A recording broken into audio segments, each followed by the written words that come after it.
Welcome to the Enva He Meant Company Music Podcast with your hosts KP and Ashton Thomas. Sit back, relax, and enjoy the show. What's up? What's up? Hey, everybody. I'm Ashton. And I'm KP. And this is the Enva He Meant Company Music Podcast, the show made by music enthusiasts. For music enthusiasts. That's right.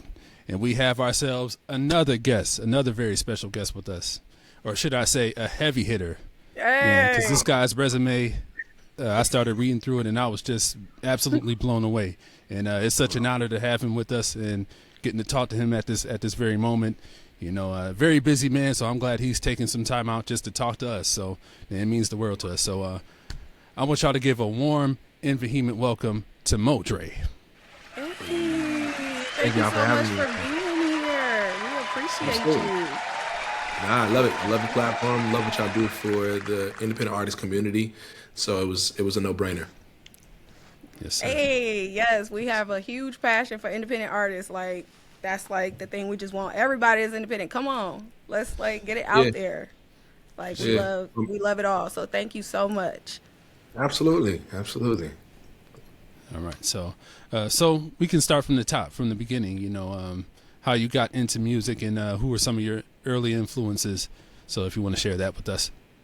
Yeah. So started off like a lot of us, church kid. Grew up singing in choir. We call it the Sunshine Band back home when I was little. So you start the children's choir, and then you make your way up to the adult choir. But for me, also like a lot of us, I was enamored with the instruments. I was enamored with the drums specifically first. And so I think I started, they said my first memory was probably when I was about 4 or 5, but they say I started when I was 3, and just kind of after service getting on the kit and banging on everything. And that was probably my first memory of music, like meaning so much to me, was being in church and seeing the power of music and like seeing people shouting and like falling out. And I remember like my grandma was crying, and I looked at her, I was like, "Grandma, why are you crying?" And she's like, "No, it's just the Spirit of God." And I'm like, "Oh, okay." So you mix, obviously spirituality with the music and the way that like can affect people. And so that's why I always tell people, yeah, church was the first place I actually saw the power of music. So that was it for me there. And then my mom is a music head, so she played a lot of records around the house, a lot of Anita Baker, a lot of Shaka Khan, Stevie Wonder. So yeah, it kind of like between church and then the stuff my parents were playing. My dad's a hip hop head, so I was hearing a lot of like old like 90s hip hop too. So that was kind of the start, man. It's just like come from a family that really appreciates music. And then and then it just kind of, went to playing in jazz band in school and stuff like that and singing in choir. I did anything and everything I could. Anything that made music or allowed me to play an instrument or to sing, I kind of like, I dove in, like just straight into it. So yeah, that's kind of where it started though. All right. So yeah, so you grew up in New York? Yeah. Yep. From upstate New York. I was born in a place called Poughkeepsie, New York.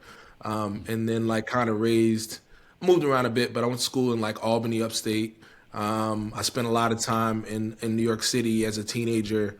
So as I said, I played in bands in high school. And one of the bands I was in, ended up, the Apollo came on tour to our city, and we had an opportunity to participate in the competition. We did so well that we won, and we got invited back to the Apollo in Harlem. So when I was 16, 17, we played, that was like our first, me and my band, shout out to the Hamilton Hill. Well, we were called Calypso. Shout out to Calypso, Steve, Deshaun, Aaron, Amel, Spencer. So we did 4 shows at the Apollo in high school. And they ended up writing a book about us, actually, called Road to Super Top Dog. It's in like Barnes and Nobles and stuff. You can find it online. Shameless plug. Awesome. But yeah, so it was like church, and then like music in school was the thing. So yeah, growing up upstate, it was like, we weren't in the city, so it was like it was stuff to do, but it wasn't like being in like right in Brooklyn or in Harlem. So like for us, it was like we would do like go to somebody's church and shed. You know, I don't know if y'all know church culture, but like Yep. we would we would lock Midnight. in. Oh, Yeah, yep. we were know just all talking about about it. Keith talking about midnight musicals and all that. Yep. That I grew up in that culture, so like '90s gospel, so like Hezekiah Walker, Donald Lawrence, P. Key. John P. Key, Rain on Us, all of that. So like, yeah, so that was it. That was the culture for me. It was like playing music in school with my homies, and then it was and then in church, and so we would go to the homies. My homie, his uncle was a pastor, so we'd show up at his church like every day after school. We just be in there shedding for hours till we sweating. And then yeah, just like Fridays, Saturdays, Sundays, it was like somebody's having a musical, somebody's having a concert, and if you know church culture, it can get real competitive-ish, which it should be, but it does. So if you sing with a certain group on a Friday, you show up at the church and it's like all the groups is hanging and all the musicians in the back, and we all looking up to see who's playing, to see what gear they got. So it's like, like waiting your turn to go up. So that was really like the start of it for me. It all began, really just in between church and playing in bands in school. That is awesome. So it says after high school, you won a scholarship, a presidential scholarship for Berklee. Yeah. We need to know the story because I never even heard of that. I was like, a presidential scholarship. Yeah, I don't even know if they do it anymore. It was okay. So like I said, in high school, I was doing a lot. I was involved in pretty much everything. Like I was in two or three different choirs. I taught like a drum line that I started with my homies. I had my own gospel choir. Me and my best friend started. So like I was doing everything because, the truth of it is like I come from, when I was young, I was emancipated when I was 16, 17 years old. So I was living on my own, family things. My mom was dealing with some personal issues, her and my father. And so I moved out on my own in high school, 11th grade. So my aunt, my mom's youngest sister, also went to Berklee. And she's everything. I forgot to talk about that. When I was a kid, I would sneak in her room to play her drums and keyboards, and that's how I started wanting to play everything because she played everything. She plays bass, she plays keys, she plays guitar, she sings. So I would sneak in her room. So she was kind of always my interim mentor throughout like me growing up. But one of the things that she told me when I got ready to when I was in 11th grade, she was like, Dre, knowing my situation with my parents and knowing that I was living on my own, she was like, you really need to be involved in everything. You need to keep all the pamphlets and flyers from everything you do. You should put together a press kit so that when you go for your audition at Berklee, because she knew I wanted to go there, when I would go, she said, you make sure that you show them everything that you are. Because you're not just a drummer. Drums was my first instrument. But she knew then, I think, that like if I really gave them everything, that it would paint a bigger picture. So I auditioned in 2006 in the fall. And shout out to my teachers. My guidance counselor, my English teacher sent me on a train to Boston because I was broke as a joke. They got me like an outfit for my audition. I went up, I auditioned, and I played. My audition so everybody else was doing like jazz stuff and like fusion and trying to play like really difficult stuff. I was into production early, so I made a track on my little beat machine, played everything on it, and then I played along to my own track. And that was my audition for Berklee. And so when I got done playing it, the guy looked at me and he's like, "You did all that?" And I was like, "Yeah." I was like, I thought he was trying to say like, I don't know. I didn't know what it was. I was a little nervous, and he just looked at me, shook his head like this. And I went in and I sat down with the advisor who was going to talk to me about my history and what kind of where I come from, what I've done. And I showed her my big booklet. It was like there was paper falling out of it and everything. She looked at it. She opened it. She went through a couple pages and she closed it and she just shook her head she smiled at me and she said, "You'd really love it here." And I left. So after that was done, I went back home to New York, and I received a letter in the mail that said basically they were willing to offer me $11,000 per semester. Now let me tell you the truth. Berklee was at the time was $45,000 per semester. Wow. Yeah, and so they could only offer me $11,000. and that wasn't enough for me to go to Berklee. So I kind of hung up the idea that I was going to be able to go to college. I was producing this girl in high school. I was producing her album out of this studio upstate, just like small country rock singer. And I got a call on maybe a month before my graduation in May. I got a call down to the guidance counselor office, and they said there's somebody on the phone from Berklee that wants to talk to you. And a guy by the name of Damian Bracken called me, and he said, when I picked up the phone, and he said, hey, is this Andre? I said, yeah. He said, we watched your audition video, and we wanted to give you a second chance because we think you should be here. So we want to offer you a full scholarship to Berklee. That's all tuition paid, your boarding paid, food paid for, everything. Wow. Yes, sir. And that blew my mind. I was in tears. I didn't know, again, because and I can share the truth of it. I come from family with habits of drugs and street life and a lot of that, and so the idea or possibility of me being able to afford college was just out of the question. So when I tell you, that's the reason why I have a huge love for God and His favor on my life, because I understand that it could have went a whole different way.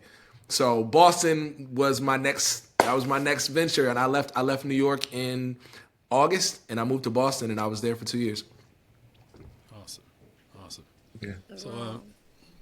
Well, I'm curious that just sparked curiosity. Like, who were some of your classmates while you were at Berklee? Like anybody, like the famous people? Yeah. So the OGs who were there when I got there, Justin Raines on bass. Kevin Ross. Who else was there? Leah LaBelle, God bless her soul. She passed. I don't know if y'all know about her, but she was signed to Pharrell for a while before she passed away. If you guys know Devin Johnson, he's a musical director. His wife is Jade Nova. Yes, absolutely. So that's like my family. So that's how I wound up in Atlanta, because me and Devin, I'll get to that in a minute. But then my class was Kirby Lauren. You guys know Kirby, Loved by You. Yes. Oh yeah. Yeah, her new stuff is crazy. Big afro, that's my dog. Derek Cobbs, Darian Javon. It was wild. Sean Alexander, like all of the cats. It was, anybody who was on Making His Band, Diddy's show during that year, they all were in my class. So it was pretty wild, man. And so, Pocket Queen, Taylor. She was on the same floor. She used to shed. Her room was down the hall from mine. So yeah, it was crazy, man. I to get there and to be around so many incredibly gifted people, and we all just had the dreams of like doing amazing things and going on tour and whatever. But at the time, we were all just green and new and just wanted to be great and wanted to meet people that were also great. But yeah, that's some of the crew that was around when I was there. So after that was the relocation to Atlanta, right? Yeah. So I was talking about Devin and Jade. So I met Devin. Devin was one of the first friends that I met at Berklee. I met him at a concert. They used to have these commencement concerts for like entering students, just so you can kind of like get a feel for what it's like. And that's when I first saw Kevin Ross perform and like all these people. And I'm like, oh my God, I want to be on that stage. Like they're all killing. So I remember we were sitting in a row in the auditorium at the BPC, and it was me, Devin, a guy named Blake Stranathan, who's Lana Del Rey's musical director and producer, co-producer, Steven Robinson, who's a crazy drummer. He used to play for like Serena Gomez and everybody. So all four of us were all in Devin. We were all sitting there, and like me and Devin were right next to each other. He looks at me, I look at him, and he's like, "What's up? What do you do?" I was like, "I play drums." I was like, "What do you do?" He's like, "I play drums." I was like, "Oh." He's like, "What else do you do?" I was like, I play bass. He's like, "I play bass too." And then we just start going back and forth, and then eventually it's like, you start realizing you're listening to all the same songs, you're watching all the same YouTube videos, because that was like early days of YouTube. So like Aaron Spears and like J Deal and all the videos of like all the cats that were doing it. Justin and them were just now going out with like JoJo and doing all that stuff. Like, so these are early days. But long story short, we became best friends, Devin and I. And after my second year at Berklee, he got signed to Sylvia Rome signed him to Universal Motown as an artist. And so he was moving back to Atlanta, and he came to me and was like, yo, bro, I had been his musical director. I had put his band together. So funny story, his band was made up of, like I said, Blake, Steven, but also 2 freelance members, Chad Self and Chad! Yeah, yep. That's my Chad homie. and Tim. Not Tim. Chad and who else was on keys? Oh, he's gonna have my neck for this right now. It wasn't on keys. The name will come back to me in a minute. But Chad was on mains. And so we became really tight then too. So Devin got signed, moved back to Atlanta. He offered me a place at his house. He's like, yo, just come live with me. Well, we're going to go on tour, all this stuff. So I left Berklee in 2009 or 8, late 2008, early 2009. And I moved to Atlanta. I moved to Columbus, Georgia, actually. It was a small town outside of Atlanta where Devin's from. I moved there and I was playing at church and doing a lot of production and songwriting. Like I started really getting heavy into making beats and stuff like that. And that was kind of it was a weird change because I left my scholarship. My grandma's like, "What are you doing? You crazy? You walking away from college?"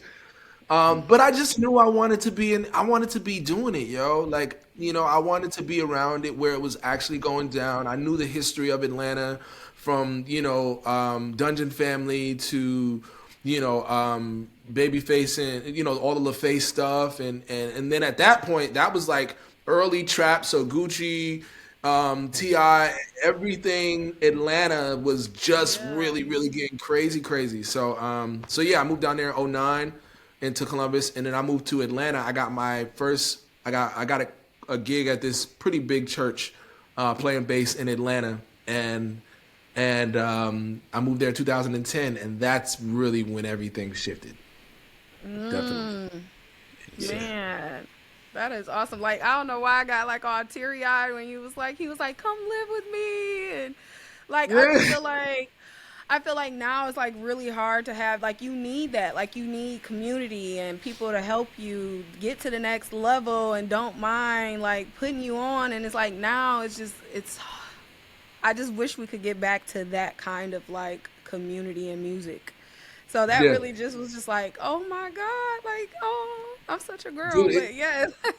Nah. It's a very important part of my story and my journey. And a lot of people in our generation, we came from crashing on couches and like, thugging it out. Absolutely. And like supporting each other.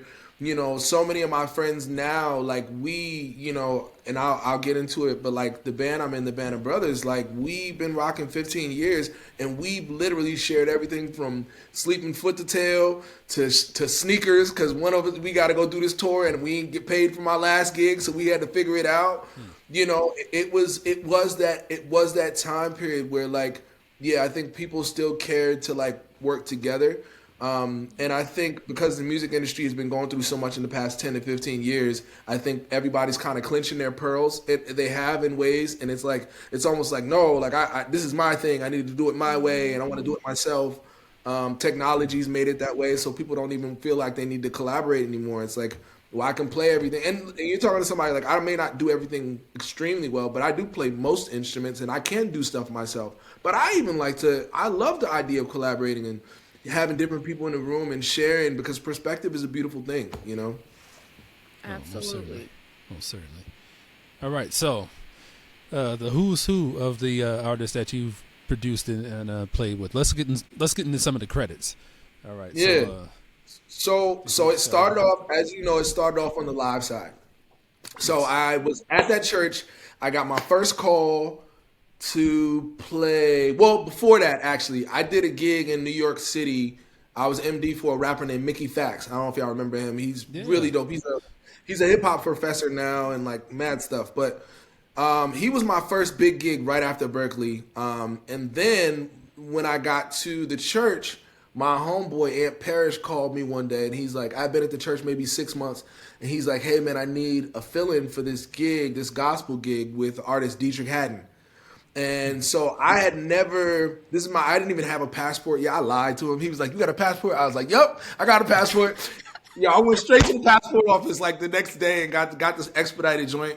And we went to Amsterdam. That was my first big gig was with Dietrich. So from that situation, word got around town in Atlanta that I could hold it down. I could hold my own. And so I kind of became the filling guy. So from 2010 to probably 15, 14, I was the filling guy. So I did Dietrich. After that, I did like Bobby Valentino, and then I did Belle Biv DeVoe, I did TLC, I did Flow Rider for like 2.5 years. I'm trying to remember because it was a whirlwind. It kind of just like all kind of happened. Angie Stone, right? Angie Stone, we played with Angie for a little while. I did the BT Hip Hop Awards with the Bad Boy Family. So it was Puff, Lil Kim, The Lox, Mario Winans got a funny, interesting story about our interaction. But that was so like it was crazy. So those were like kind of all the like I was just doing a bunch of random stuff. And then I think and then I did J-Lo for a little while. Shout out to Kim Burst. She called me for J-Lo. And then from there, I started getting my own calls to kind of like be the guy in the situation. And one of the first calls I got was with an artist by the name of Rory. Now, Rory, if you don't know who he is, Rory was the flagship artist for Love Renaissance, LVRN, which is the label that Summer Walker, Black, Black, they're all signed to. So I was with them guys. Shout out to Tunde and Sean and Justice. I was with them when they was driving in Hondas and living in apartments. We all started on the humble, and they told me they had this young kid who was like rock and roll and hip hop, and Rory was who he was. And so I got the call to do Rory, and I brought in at that point. So 2010, I didn't mention this, but 2010 I started playing with this band called 630 Band. 630 Band is now what you know as far as the musicians. That is the band of brothers: Slim, Sherrod Virtuoso, and then Black Jordan, and also EJ on bass. Now he's with us. So we did a day party every Sunday called at this place called Local Luna. And I'm telling you this for a reason because it comes full circle. So Local Luna the Sundays were ran by a guy named Jay Carter. Jay Carter is the CEO of One Music Fest. If you guys have heard of that, it's a really huge. Absolutely. Yes. So we were there again. We were there in the beginning when he was just doing day parties. Yo, the day parties would be so lit. You be playing, we'd be on stage rocking, and like Cedric the Entertainer would walk in and just put a table in the front and like just be there. Or like we're getting done with our second set and Drake is standing in the corner just having a drink. Like this is early Drake. I forgot to call you on your birthday, Drake. Like these people were in the room. So when I tell you Atlanta it was just a wild time to be in Atlanta. Everybody was popping. India Shawn, shout out to her. That's our homegirl. We all came up together. Like, I'm trying to think again. Black, like we were all just kind of trying to figure it out, you know. And so go back to I did TLC and J-Lo, and then we did Rory. And with Rory, we went. That was my first time, our first time with the Band of Brothers as a band going overseas. So we did Australia, we did UK, all this stuff. And when we got back, I got another call to go and rock with this R&B artist that just signed to Motown. So I go to the audition. I walk in the room. I look on stage. He looks at me. I look at him. We're like, yo, it's Kevin Ross. So. Yes. Shout out to Troy Taylor because he put the thing together, and my boy Charles for telling me about the audition. So I go in, ended up kind of being last man standing in the audition, and they're like, yo, we need a band. I'm like, oh, I got the perfect guys. I call Slim and them. They pull up. We end up going on tour about 2 months later. We did Essence Festival. We did Essence Festival with Prince the same year Prince did. We got to see Prince as a band. And he did all the hits. He did Purple Rain, Little Red Corvette, everything. This is like 2016, 17, 16, 17. So we're there. We played that show, and then we go on tour the next month, opening up for Maxwell, right? So now we're on tour with Maxwell. Humble beginnings. We're in a 15-passenger van pulling a trailer, and Maxwell's got like 3 or 4 buses with like U-Haul with like the big 16-wheeler trucks and all that. Shout out to Derek Hodge. Shout out to Trav Wright, Shedrick Mitchell. Those guys looked out for us. Daryl, Derek literally let me play his Fender some nights and let me use his GK. I got a GK endorsement because of Derek Hodge. So shout out to him for being a big bro and looking out. So that was the first like time I was like, I'm MD, I'm arranging the show alongside Kevin. And then from Kevin Ross, what did we do after Kevin? Oh, I did a girl named Ruth B from Canada. She's got a lot of songs and like a lot of films and stuff like that. But we did that for a while, and then I got the call to play with Jadena, who is one of Janelle Monáe's artists. So I was with Jadena, the Classic Man. I was with him for like 4 years. I was this MD. I played keys, played bass. We did Coachella, same year as Beyonce, Beachella. We did pretty much every late night show or morning show from Good Morning America to Fallon, Kimmel, all of that. And that, I think that was kind of the moment when it was, because that same year we played Coachella with Jadena was the same year. So it was myself and Black Jordan with Jadena, and Sherrod we're playing with Jadena, and Slim was with Black that same year at Coachella. And I think something just was in the ether, and like we had already been dropping original music. I didn't mention this, but like in 2013 or 14, we started releasing original music as the Band of Brothers. And just kind of putting our stuff out there and just kind of sharing it.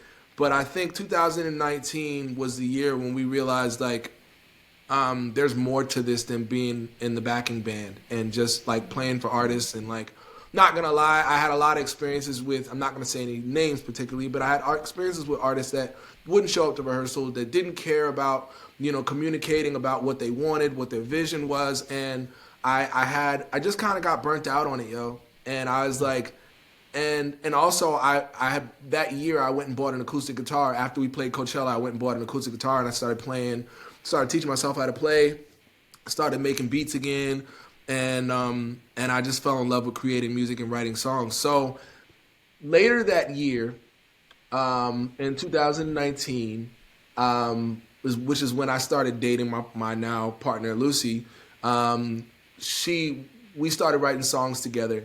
And some of those songs ended up becoming the seeds for what would become these first opportunities that would come. So I wrote them. I started releasing small snippets online, started posting stuff, and I got this guy named Matt Head. I had followed him, and I was just like, I love your work. He's a composer. He does like all of the he does everything from P-Valley to like, I forget the Sinners and not Sinners. What was that big show? It was a show on BT about like gospel. It was like I can't remember. It's Kirk Franklin. Celebration of Gospel or a Sunday something best. like that. Something, I don't know, but he's done a bunch. But essentially he was like, yo, send me some stuff. I sent him some music, and this was my original music. It's Faded Love and like another one of my old records. And he's like, yo, I got this opportunity with Yvette Nicole Brown, the actress, and she's doing a movie on BT, and they need original music. And so my first placement was on a BT film. It was a movie called Always a Bridesmaid. And I did 3 or 4 cuts in that movie. And that was kind of the moment I was like, I ain't got to go on the road no more. And to be honest, I got to talk about this because like there was this thing going around. I'm guessing you're a musician, Ash. You play too? Yes, sir. So like there was this meme or this post that was talking about the unhealthy sides of touring, and it talks about like from the lack of sleep, lack of energy, excessive alcohol, and all the other things. And when I tell you that stuff is so real, even if you're not a party person, it's just not, your body shouldn't be able to function that way for that long without some sort of breaks or just replenishing yourself. And I got really unhealthy for a while there. I'm not going to lie.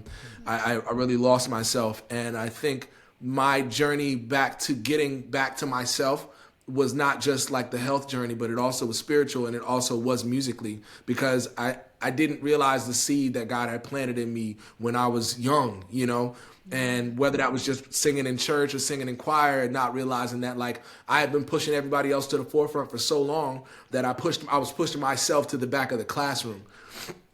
And it took me to lose this part of myself to realize that like although you may not have the passion to be on the road like that anymore, there is something else inside of you that God wants to use and that people could bless people. So that was the induction into the record side of things. I did a couple other side gigs over the years. Like I did Omarion for a little while. I did Kerry Hilson for a while. So I would still dip my toe in the water, but I just lost my passion really for that. I wanted to make records, And so Always a Bridesmaid happened, and then after Always a Bridesmaid, I did another movie with Essence Atkins. I don't know if y'all remember her, the actress. Yes, Yeah, of course. did a movie called Open. Me and my partner Lucy, we both did 2 records in that movie that went to BT and then went to Netflix. And then from there, it just I started really leaning into my artistry, and then I started connecting with more folks. Shout out to my boy Jay Kitts and Kevin Ross. They called me in 20. Now, the ironic part about this whole thing is, and I got to say this is why I live by this idea that pay attention to the weather, right? It's figurative, but it's also literal. And if you pay attention to the weather, you'll know when it's time to put on a jacket or it's time to put on shorts. I was paying attention to the weather, and I knew it was time for me to change and shift what I was doing, not knowing that a pandemic was about to happen in 2020 or 2021, right? I couldn't have called that. That was something greater than me that said, boy, get your behind over here and work on these songs because you're not going to be on the road anyway. Right. So pandemic hits. I got those placements right at the beginning of pandemic. I'm developing a couple of local artists. My little sister, she's an artist. Shout out to Ari. I've been developing her. Lucy and I are working on records. I'm doing my own stuff. And then I get a call from 2021, Lucy and I decided we wanted to try for a child. But if we were going to try for a child, we were going to do it here in New Zealand because America was just in a bad space, as you knew. And I also don't really have the support system for a child. And her parents are here and they're great. And I grew up with my grandmother, right? So I knew the power of having grandparents in your kid's life. So we came here 2021. My daughter was born that year, and she was born in 2022. My daughter was born, and I got a call the year I got here. I got a call from Kevin Ross and Jay Kitts, and they're like, "Yo, we're working on this song for movie Coming to America. Eddie Murphy's doing another Coming to America." So he's like, "Yo, here's the track. Just go crazy." And I just so I put some guitars, I put some different things on it, and then I sent it back to them. And then they didn't tell me who the artist was until after I had already sent it. And when I sent it in, they sent me the thing back, and I hear Ari Lennox's voice on the record, and I was like, "Oh, we in there, all right," So it was Ari and this rapper Nasty C from Africa, who are on the record. Troy Taylor worked on it as well. So yeah, that was the thing, man. That was where I guess you'd say because I don't like to use the term "made it," but I think that was at that point I felt more in the industry than I ever had before. Because it wasn't just being the help on stage. It was no, people are calling me because there's a sonic fingerprint that I bring, and they appreciate it, and it works for whatever they're doing. And I was incredibly humbled. I still am. I don't ever take a moment from an independent artist to a mainstream artist. I look at it all the same, and I want to treat them all the same with the same level of attention, and love and passion as I did before I ever had any placements or was making any money doing this. So it's been a journey. So now let's get into MoDre. Let's get into your original stuff. Tell us about some of these EPs and singles and things like that you have going on.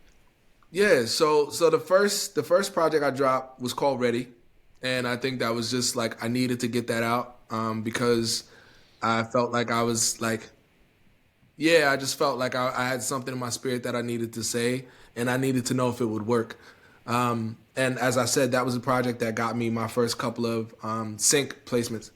And so from there, I dropped a song called A Lot to Learn, so when A Lot to Learn came out, I got a DM from I thought it was I thought it wasn't a real person, but it happened to be Erica Campbell from Mary Mary. And I grew up on them. That first album is my jam, you know, as a church kid. Yes. I'm like writing her and I'm like, yo, like this is really wild. I'm trying not to fan out, right? You know? And she's like, hey, like I love your voice. I love the music you're making. And it was the song A Lot to Learn that she specifically reached out about. And she's like, hey, I have this show called Get Up Mornings. It's a radio show. She's like, and I want to feature your song on my show.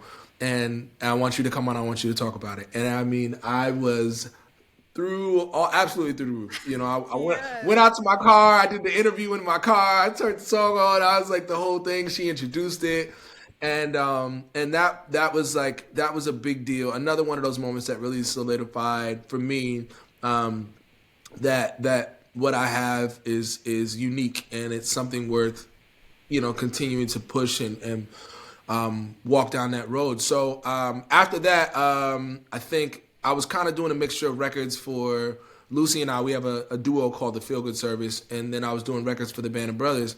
But I was also writing a crap ton of songs, but I just didn't feel like I was ready to release them yet. And so I think it made sense, again, paying attention to the weather. I knew my daughter was coming at that point. It's 2021, and my daughter's coming, and I'm like, all right, like let me take a step back for a second from releasing anything. But I had these songs that were just burning a hole in my hard drive. So I dropped my first record in almost 3 years last year, this past year actually. Yeah, because I didn't release anything for almost 3 years, yo. Wow. I dropped a record called They Don't Know. Was the first of the new joints, and I love that. And yeah, and it was fun, and it was I think I needed to explain to people and understand so that they understood what they didn't know about my my love for this music and my love for being, you know, the creative that I've become. Look, I mean, my OGs, you know, and I don't say this to sound narcissistic, and I wouldn't compare myself to them, but I live in a space where they are my North Star. Prince, D'Angelo, Sly Stone. You know, I'm doing what I'm doing off of the backs of what they did, and mainly because the thing about specifically like Prince and Sly was, and mainly Prince was it didn't matter if he was playing bass, if he was singing lead, if he was arranging for, or if he was vocal producing Vanity, or if he was. You know, he was music in its entirety. And so for me, even now in like releasing these couple singles, like I just dropped, shameless plug, I just dropped a single called Tunnel Vision. It's available on even platforms, straight to consumer. We're trying to deal with this streaming situation that's happening right now that we believe is shifting. Yes. Right? So can you talk about the Even app too after yes, you get done? So yes, even yeah, well, so I dropped Tunnel Vision on Even mainly because I was curious to know. I don't believe that people don't value music. I think that the masses, the mass majority of people, and it may sound bad, but most of us are followers, right? And it's okay. Everybody's not going to be a leader. And when you're a follower, you do what other people are doing, trends and stuff like that.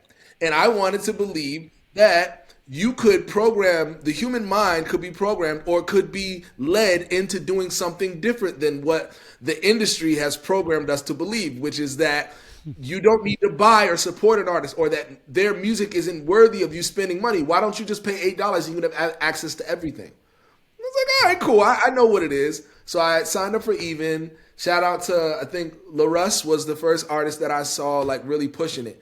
And I essentially made it from $1 to $10, right? And this record just came out a week ago. I started posting online. Within 24, 48 hours, I had almost $200. Now, let me just say this. It's not thousands, it's not millions. But they break down on Even how many streams it would take for you to make that kind of money. It would take about 50,000 streams in order for someone to see $200. But in that case, I posted last week and people, nobody supported me with any less than $5. You can't tell me. And these are 14, 15 people that just in that first 24 hours that really they're going in their pockets and they're saying, no, I value this. So I think, and I'm saying this, the reason why I feel like it's important for people like me to say this is because I am an artist, but I'm not a singer, the way some people may look at it, right? And I have some of my friends are some of the most phenomenal artists, singers, vocalists in the world, right? But don't value what they have because they would rather have the ability to post, oh, I streamed, 100,000 on Spotify, so I'm going to post my rap on my page. But will those people come to a concert? Will they buy a t-shirt? You know what I'm saying? And that's I think that's the point that I and that's the reason why I went with Even. I'm gonna release the streaming services in a little while, not Spotify, but the other ones, because bro, we gotta stand up for what we're worth. Spotify. Yep, I don't even use Spotify. It's not on my phone or anything. I don't. Nope. Bro, listen, my aunt, the same Aunt Yvonne, the one who's been my mentor, she said something to me when I was at Berklee. She said, you don't have to chase an opportunity. She said, one, because what's for you is for you. What God has for you is for you. But the other thing is if they want you now, they'll probably want you later. If they really, really want you. They'll go the distance to get to where you are. And that was enough. Just in 48 hours was enough proof to me. And really because, I mentor and my wife and I, we develop a lot of artists. There's a lot of younger upcoming artists that we're pouring into. And these are the kind of conversations we're having with them. They're all 20, 19, 20, 21, 22, and they need to start out knowing and valuing their gifts. And knowing that, you got to teach people how to treat you, yo. You can't, if you don't say nothing, ain't nobody else gonna say nothing. Be like, all right, well, I'm just gonna go and stream it because that's what it is. Right. But again, I saw it. I'm seeing it. I just got a payment today from Even. It won't hit for a couple days, but I'm like, yo, and not for nothing. It's not. Again, I'm not saying we're gonna get rich off of this. It's gonna take years because the industry. Every time this happens, the world flips upside down. It happened with tapes. It happened with CDs. It's happening now again with streaming. So it's gonna be weird for a minute. But I'd rather be on the front line of something, than be late to the party. Right. And I'll walk alone. As what's the song? Green Day has a song. There's lyrics. I walk alone. I don't care. I think that again, all of the people that I love and that made me feel like I could do something special, they walk to the beat of their own drum, and that's just where I am, and I want to, just do it my way, I loved it. As soon as I saw it, I was like, okay, let me go download this app. Let me go get this song. And shout out to Keith. She was one of the first supporters, yo. Hey, I loved it. I was like, oh, hell yeah. Let's go. It's kind of, man. I don't know. But that's kind of. I want to get it out. So, yes, thank you for letting everybody, I want more artists to, be like, oh, there's other options. I feel like, too, some people don't know, there are other options for you. So, dude, even Bandcamp. I know it sounds corny, and it's funny because for years when I was uploading music, and I know there's probably 1,000 people that are gonna hear this and they're gonna agree. It's like you go, you check all the boxes. You click Spotify, you click iTunes, and then you see Bandcamp, and you're kind of like I ain't gonna go to Bandcamp because don't nobody use Bandcamp like that, right? And we did it to ourselves. We did. We said, oh, I'm not going to go to bed. I'm not going to make people pay for all these hours and years and musicians and engineers and everything that I've spent these thousands and thousands of dollars to be able to. And it's not about getting rich. Again, don't get me wrong. It's not about the money. But money makes the world go round. It's a tool. And for those of us that are being creative, we need the tool in order to make the tools work. Plugins cost a lot of money. Drums, keyboards, they cost bread. Absolutely. No, that's real. And you're a full-time music, like, this is your work. This is your life. This is your livelihood. Yes, you need to make money off of your creative talents and giftings. Like, absolutely. Like, My daughter can't eat streams, bro. She can't. okay. You know what I'm saying? Like it's and again, but that makes it brings me to my point of like, this is part of like, not just with the people that we mentor, especially as a father now and a father of a young lady, you're going to be a young woman. I got to teach her how to value herself. If it don't, it starts at home. And if she don't see, she sees how hard we work, and she also reaps the benefit of how hard we work in lots of ways, even this whole, the culture in for producers and songwriters, and I can say this out loud, like my client, I have people that I work with that I collaborate with, but then I have clients, and I'm doing this full time. I've been full time production and songwriting for the past 4 years, like, and I'm not. Some of them are just people that just love to make music, and they're willing to pay me for my time, right? That was one of the hardest things about being in America, and I'll be honest, like it really didn't shift until I moved here, because I had to go somewhere where there wasn't 100 of people like me or thousands of people like me trying to do it, and that were willing to do it for free and not valuing themselves. And then I got here, and people are like, well, what do you charge for your tracks? And I'm like, oh, wait, you want to pay me? Right. And I'm like, oh, yeah. So then now I'm back to the drawing board, and I'm like, all right, God, like, what does this look like? What am I worth? And it's hard because you can't always put a price tag on what we do as creative people. But I do think that for me, the things I consider obviously are my responsibilities, but then the other side of that is being able to look, man, we all feel a whole lot better when that check hit on Friday. You're going to go to work on Monday because that check showed up, right? If you got to wait a week or two for that check, you might be like, I might need to find another job. So there's value in when you feel valued, you show up. Perky, you done brought everybody coffee. Exactly. It's an integrity in music, because I know I've talked to Ashton about this plenty of times with gigs and different things, like, oh, I didn't get paid still from this last gig, but you still do another gig or whatever, and it's just like a constant like wheelhouse of like the same thing. Like, at what point do you say enough is enough?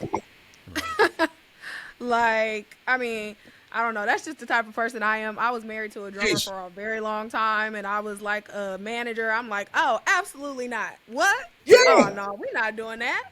No, I needed we're not doing that. We needed you back in the day, because that's the. Listen, that's what I said. Like, they were like, you need to be somebody's manager, because I'm not playing them kind of games with you. Like, I mean, Ashton, yeah, you're a musician. You know that world, bro. Yeah, there's plenty of artists that I wouldn't dare play with again, just because of not wanting to put myself through that cycle. So yeah, I mean, artists that really, man, that I really wish would have worked, but just we're humans, and it costs to be a human. Simply put, so the bottom line, and the thing is, like, you're so passionate. This is like what you're called to do. So it's like a lot of times you do it because you're just called to do a thing, right? Mm-hmm. You're not always looking at the financial aspect of it, because this is what you're purposed to do. 100%. But then it's like it's like a point where you're like, okay, like, how much, like you said, do you value yourself and the gifts that God gave you to provide a lifestyle for yourself? So 100%. Like, that's a whole nother episode. Listen, it is. I get on my soapbox and I start. Look, when I'm back in the States, we'll have to grab some food or something and some drinks and talk. It's like, the thing is, like, yeah, it's real, but I don't think people talk about it enough, and they don't realize taker's gonna take, bro. Taker's gonna take. So if you don't know how to set those boundaries, look, again, and I'm saying this, I got homies right now. We do work together. We barter. You know what I'm saying? Like, I'm gonna look out. If you ain't got the money, bro, like, cool. Like, I might need you to mix this for me later, or throw some guitar on it, or whatever. Like, I'm cool with that. But in general, especially when you're dealing with these major corporations and major labels, or an independent act that just got a little motion on TikTok. You gotta tell them, you gotta put your foot down. Because like you said, you gonna wind up 3 gigs later, you still ain't been paid from the first one. And they know that you're gonna be there because you love it. What'd you say, Keith? Because of the passion? Because of the passion, the calling, the purpose. Yes, I mean, and traveling at that. I'd be like, what y'all doing? Y'all going where? Look, we in a whole other country. The last one? I can't tell you the amount of times I've been in the most beautiful countries, broke as hell. I'm just being real. Okay. Yes. No per diem. You know the vibes, Ash. Hell yeah. It's too much, man. And I think again, this is the music business, right? So as soon as they attach that word to it, I look at it, okay, well, it's a business. Right. There's certain things that if you work for,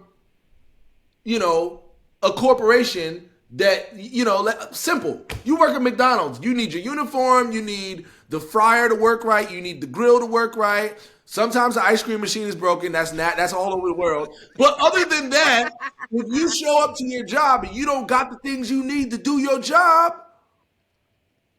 I've had artists complain about, oh, well, do we need to rent that bass amp or do you need that keyboard? And I'm like, do you want your record to sound right?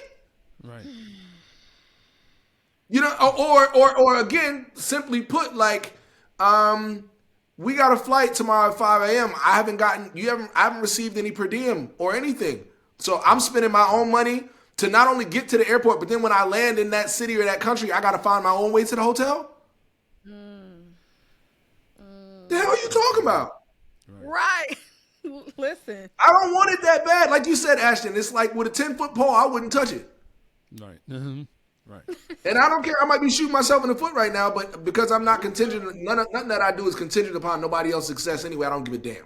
And I wish some of my OGs would have told me this when I was young. And it doesn't mean you got to be disrespectful. It doesn't mean but it does mean that you need to say what you mean and mean what you say. And you should command that level of respect and integrity, as you said, Keisha.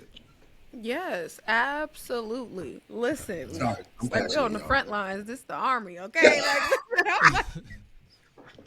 We are soldiers in the army of the Lord for this music thing. Fighting. Okay? Come on, man. We fighting a good fight out here. So I'm just like you. Ashton always be like on the show. You probably heard me say it. If you ever watch it, he be like, "Man, I don't know if I should say that." I be like, "Yes, you should." Yeah, I do it all the time. I be like, "Cause I'm gonna say it." Sure. Like, listen, it needs to be said. So, man, this was so refreshing. Absolutely. Like, same, man. Same. It's always nice to talk to people about this stuff, and especially people who understand it. I think one of the first things that I saw on your page, one of the things I noticed, I remember you were playing freelance, and I got to shout out those guys because they were outside of Band of Brothers. They were one of the first like bands, 1500 and Nothing Too, and Dirty 30 now. All those guys, LA Cats, Joe and all of them. For any of us that are taking a chance on ourselves, man, in our artistry, and that aren't willing to compromise and that are gonna say like, okay, well, if you're not gonna treat me right, I'm gonna go make this record myself and we're gonna put it out ourselves. And when I tell you, I get so excited. Pocket Queen. There's a list. There's a whole list of them, and I've mentioned some of them earlier. Devin Morrison. Yes. Oh God! Don't even get started on that. No, it's a revolution happening right now. And this next generation, we are, and I've always said it. There's some legendary happening right now. Yes. It is. And it's happening from those who don't give a damn and that are going to do it their way, and it's original and it's unique and it's authentic. Absolutely. So I'm just throwing my hat in the ring. I'll land where I land if it's on a record production side, if it's my artistry. But this is the ecosystem that I personally want to live in, and this space, creatively, and That is awesome. So I did read though, Studio 91, is that what it's called? That is. This is my. Let's let's talk about. Listen, come on, somebody. Let's talk about it a little bit. Roll You know, action back he's there. Yes. hey. So yeah, I got here. We got here in the pandemic, and I started. Essentially, this was my father-in-law's boys. Like this was his man cave, and he was like, "Hey, man, I know you got, you want to make some music, man. So I think you should just take the room and make it what you want it, And so for the past 3.5 years, I've just been investing and building and adding piece by piece. And it's been really, really wonderful. I'm in a position now here where I think we probably got about 6 acts from here in New Zealand, regularly coming through in a month, at least 6. And some of them are signed, some of them are independent. I'll shout out a couple. Shout out to Borderline. They just inked their deal with Empire in the States. Phenomenal boy band, but them boys can play and they can sing. Lead singer sings his ass off. So we got a record coming out with them. The type of environment it is, they came over here and we worked on a record and they spent the night. You got couches and stuff. We cooked pasta for them. We went on some walks outside, swing on the rope swing. This space has become, I want people to feel like they're at home. When they walk in. Shout out to Kyla Greening. That's another young lady we've been working with, who's super phenomenal. And she's doing a lot of stuff on her own. I'm trying to think who else has been here. Hawkins has been here. Aiden Fine, another homie of mine. So we've been fortunate. We've been kind of been able to reach and touch a lot of the kind of the premier kind of rising stars here in the country of New Zealand. And they all like coming here and hanging out with your boy and making music. And I think part of the reason again is just because it feels at home. Play some pool. I don't know if y'all can see this, but we live in the jungle, so it's green, it's lush out there. I'll take y'all on a little journey real quick, just so you Yeah. Listen, I love this. Yeah, come on. I love this. There's only a couple black people in New Zealand, and most people won't get to this side of the world. But that's banana trees. But that's, it's like that a lot of the places here. It's not just where we live. The beaches are black sand beaches. There's no snakes. Nothing's poisonous here. Wow. Yeah, and I'm showing this because I don't really talk about it a lot because I have a little bit of I'm not a flosser, and I realize where my blessings lie and how fortunate I am to be in this position. I don't come from this. If anybody knows me, I grew up food stamps, government cheese, WIC, all of that, right? So that's why sharing this space with other creative people is my joy, and even showing people again, Pocket Queen came over here with Harry Styles. She was touring with Harry, and we met up downtown, went out for food and drinks. Slim and Jordan, they've been here. My homeboy was here. My partner's good friends with Chris Martin's tech from Coldplay. He came up, they came up to the house and we were all hanging and catching up. So it's I'm trying to do my best to bridge a gap, and create a space where we, and I say we right now, I'm talking about us, we, black people, people of color, understand that America's not the end all be all. Right. And I know it sounds far-fetched and I know it costs money, but there's many countries around the world that love us, that love what we bring, that love our hearts. And I never imagined that I could come to the other side of the world and that I would be loved and I would be appreciated and I would be valued. And that's, if there's anything that I would definitely leave the people, it's you definitely have to be open to trying something different because you just don't know where your blessing is going to come from. Absolutely. Oh, yeah. Man, wow. And that leads me to my final question. So what advice would you give the younger musicians trying to come up even here in America? I think it sounds cliche, but I think there's a level of like, it's trust that everything that's inside of you, and every gift that you have, there's somewhere and there's someone out there that needs it, and that gift, and within that space, it's gonna continue to make room for you.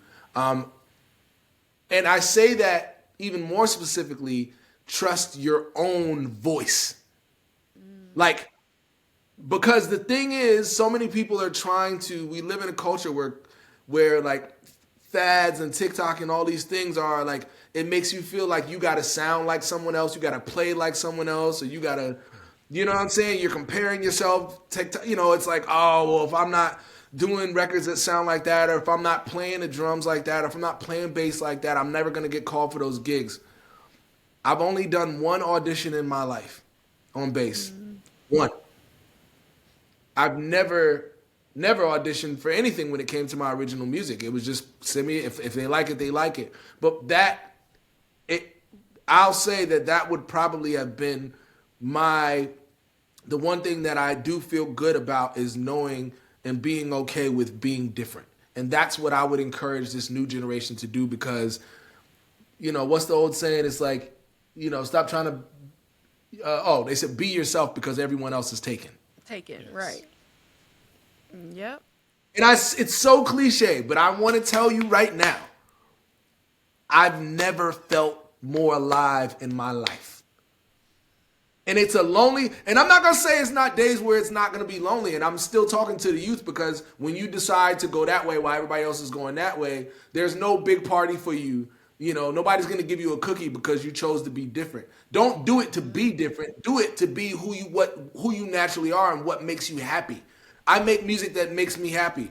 I tell clients all the time, I'm like, yo, if this ain't your cup of tea, I just told a client right before I called you, I said, yo, like, it's okay. Like, I'm not going to be butthurt because I know that I have to live my truth. So that's the advice that I would give to anybody coming up, especially younger, because to be honest, so many of myself and my friends talk about it all the time. If we would have had the confidence at 19 and 20 that we have now in our 30s, get out of here.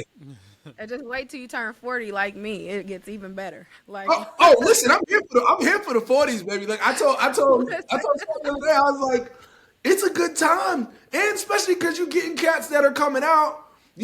Kenyon's up there too. Kenyon Dixon and a lot of these artists. Kenyon, we all up there between 30, 40 something. It's happening. It's happening. Yep, so whether you're 16 or you're 45. That advice stays the same. Trust yourself. Trust your voice. It's okay to stand out. Value yourself. I'm wrapping it all up into one. Value yourself. Value your gift. Value your time. Put a price tag on it that you feel like is your worth. And just have fun with it, man. Bro, absolutely. I'm not one to assume, but I think he probably already answered it too. So we normally do like a Mount Rushmore. So I was going to do a Mount Rushmore of artists, but I know you already mentioned like Sly Stone and Prince and Babyface and. I can give you my if you want it, but. All right, so yeah, that's the first part. So yeah, your Mount Rushmore of artists, give us that. I'm gonna try to go in order.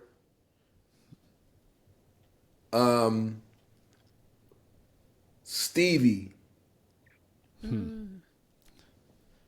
D'Angelo, Prince, Freddie Mercury. It's 5, right?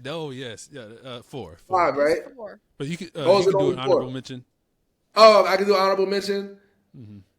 Oh man, these are just artists, right? Yeah. So, just artists. Man, Luther. Ah. Oh yeah. Huh? Yes, sir. A chair is still a chair. Come on. Yeah. Listen, come on now. Even if no one's sitting there. Those I say artists because I wanted to make sure it was clear, because like those people all make me feel a way when I hear their music. Mm-hmm. Oh yeah. Sometimes I feel like I want to love a woman. Sometimes I feel like I want to cry. Sometimes I feel, whatever, So yeah, that's my moment. Oh, deep inside. Yes. Sir, Come yes, sir. on. Then this time and then I need at least 5 songs. So the soundtrack to your life, songs that have kind of you felt cultivated you as a musician and an artist, or you can even equate it to if you had a biopic, what songs would what songs would be on that soundtrack? First, these 3 words, Stevie Wonder. I'm about to take these headphones off and run. Come on. Come on, it hits you in your shondo every time. Just churchy. I know, I can't help it. These 3 words, Stevie. Never Leaving You Lonely is a new record that's really happy. Lucky Day. I don't know if y'all heard his new album. Oh, yes. His Algorithm. It's the first song on it. It's so grooving and so hippie and funk and all that. Never Leaving You Lonely. I'm going to go. There's a song called Sailing by an artist named Christopher Cross. Christopher Cross. Yes. Man, that's another one of those, just like, it's not church, but I feel the presence of God in a way that I can't express that. You know what I'm saying? Like, it's there. So yeah, these 2 words. What'd you say? I was gonna say I loved Avant's cover of that as well. Oh yeah, he did a beautiful job. Yes. And then last 2 would be Optimistic by Sounds of Blackness. And what is that? What is the song? Fred Hammond. It was a bread of life sent down from heaven. Oh, yes. yes. Yes. You are living word. Man, oh my God. Yeah, so like that's kind of all. As you can see, I'm in my fields kind of guy. So those Did you are hear Doobie's version of that? Of the Fred Doobie Hammond? Powell? Yeah. Runs to YouTube. Did not know. Listen, that thing is crazy. God. Yeah, Doobies. Oh, sorry. Rewind back to who was in the band. There's a guy, Mitch, was the keyboard player that was all that also. Do you know Mitch? No. Wait. No. Mitch no, Henry. No. He plays with Freelance sometimes, but he also used to play with Mitch. Mitch does. He did like Marsha Ambrosius for a long time. I gotta shout him out because that's my favorite. Yes, sir. Anyway, but yeah, no, those are my songs that I think it's always so hard to choose 5. Man, right. Soundtrack of your life songs, right. It is hard. Yeah. But yeah, that's some probably, good stuff. Yeah. That's some good Those stuff. are This was incredible. Yeah, this was a great interview. This was amazing. Thank you so much for being vulnerable and sharing. And yes, we appreciate you. Like, we fighting a good fight over here, okay? And I was gonna say something similar to that. Like, interviews like this are like kind of things that reaffirm, why we do this show in the first place. So. Yeah, that's why I had tears. I'm telling you, literally, like when God gave me the vision for this, like this is why. Like I was like, oh yeah, absolutely. So thank you so much. Listen, tell a friend to tell a friend. I'll just say, man, like 5 of 5,000. If y'all keep doing it like this, you're really gonna change people's lives. Because 1, you're giving wonderful information that's coming from valid sources, but 2. You are you're giving a lot of us hope, and you give a voice to so many of us that would love to be able to share, this. And so thank you for the platform. So this has been another incredible interview of the In Vehement Company Music Podcast, the show made by music enthusiasts. For music enthusiasts. That's right. Hey, Dre, man, help us say goodbye to everybody, man. Bye, y'all. Take it easy, See you next time.